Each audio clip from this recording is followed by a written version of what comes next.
মলায়া মাছ বা মলা মাছ আপনারা তো অনেকেই অনেকভাবে রান্না করে খেয়েছেন, তবে আজকে আমি যে পদ্ধতিতে রান্না করেছি এভাবে একবার ট্রাই করলে আশা করছি অনেক বেশি মজা লাগবে। রেসিপি তৈরি করতে আমার যা যা উপকরণ লাগছে তাই এক নজরে আমি আপনাদেরকে দেখিয়ে দিচ্ছি। প্রথমে আমি এখানে কিছু কাঁঠালের বিচি নিয়ে নিয়েছি। বিচিগুলোকে আমি উপরে ছালটা ছুলে নিয়েছি। এবার লাল লাল অংশটা তোলার জন্য কিছুক্ষণ পানিতে ভিজিয়ে রেখে লাল লাল অংশটাও তুলে নিলাম।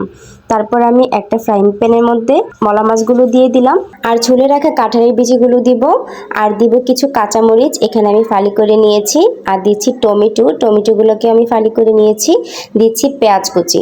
এবার এই মশলাগুলোকে আমি এক সাইডে রেখে দিয়ে সব কিছু আমি একটা চুলাতে কড়াই বসাই দিব। কড়াইয়ে অল্প পরিমাণ তেল দিয়ে দিব, মানে পরিমাণ মতো দিয়েছি। পরিমাণ মতো তেল দেওয়ার পরে পেঁয়াজ কুচিগুলো এখানে দিয়ে দিব। হালকা আছে আমি এগুলোকে ভেজে নিব, অতিরিক্ত কালার করব না। হালকা যখন একটু পেঁয়াজে কালার চলে আসবে তখন আমি এখানে কিছু মশলা ব্যবহার করব। এই যে কালার চলে এসেছে, এই পর্যায়ে এখানে আমি পরিমাণ মতো হলুদ দিয়ে দিচ্ছি 1 চা চামচ, হাফ চা চামচের মতো মরিচের গুঁড়া দিয়েছি, লাল মরিচের গুঁড়া। আর এখানে আমি 1.5 চা চামচ দিব হচ্ছে রসুন বাটা দিয়ে মশলাটাকে সুন্দর করে একটু কষিয়ে নিব। তারপর আমি এখানে অল্প একটু পানি ব্যবহার করব। মশলাটা যত সুন্দর করে কষানো হবে যে কোনো তরকারি কিন্তু খেতে তত বেশি ভালো লাগবে। সেজন্য মশলাটাকে আমি ঢেকে দিব, ঢেকে দিয়ে সুন্দর করে কষিয়ে নিব। যখন দেখা যাবে উপর থেকে তেল ভেসে এসেছে তখন বুঝতে হবে যে মশলাটা সুন্দর করে কষানো হয়ে গিয়েছে।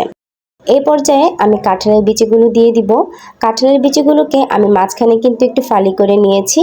এবার কাঁঠালের বিচিগুলোকে সুন্দর করে কষিয়ে নিতে হবে। আর আমি কিন্তু এখানে লবণ ব্যবহার করতেই ভুলে গিয়েছিলাম গাইস, এখন একটু লবণ ব্যবহার করে নিলাম। অল্প একটু পানি দিয়ে এবার কাঁঠালের বিচিগুলোকে আমি 50% মতো সেদ্ধ করে নিব। এবার আমি একটা ঢাকনা দিয়ে ঢেকে দিচ্ছি। কিছুক্ষণ পর যখন সুন্দর করে কষানো হয়ে যাবে দেখা যাবে যে উপর থেকে আবারও তেল ভেসে এসেছে। এই পর্যায়ে বুঝতে হবে যে কাঁঠালের বিচিগুলো সুন্দর করে কষানো হয়ে গিয়েছে। এবার আমি এখানে জল দিয়ে দিব পরিমাণ মতো, দিয়ে তারপরে এখানে আমি মলায়া মাছগুলো দিয়ে দিচ্ছি।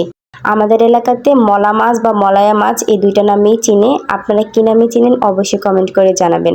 আর যারা আমার ভিডিওটা দেখছেন ভালো লাগলে কিন্তু অবশ্যই লাইক কমেন্ট শেয়ার করে যেতে ভুলবেন না। তারপর আমি এখানে মাছগুলো দিয়ে কাঁচামরিচ আর টমেটো দিয়ে দিলাম, দিয়ে কিন্তু ঢেকে দিয়েছিলাম।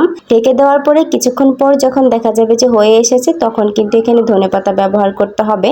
ধনেপাতা ব্যবহার করলে কিন্তু ঘ্রাণটা অনেক বেশি সুন্দর আসে।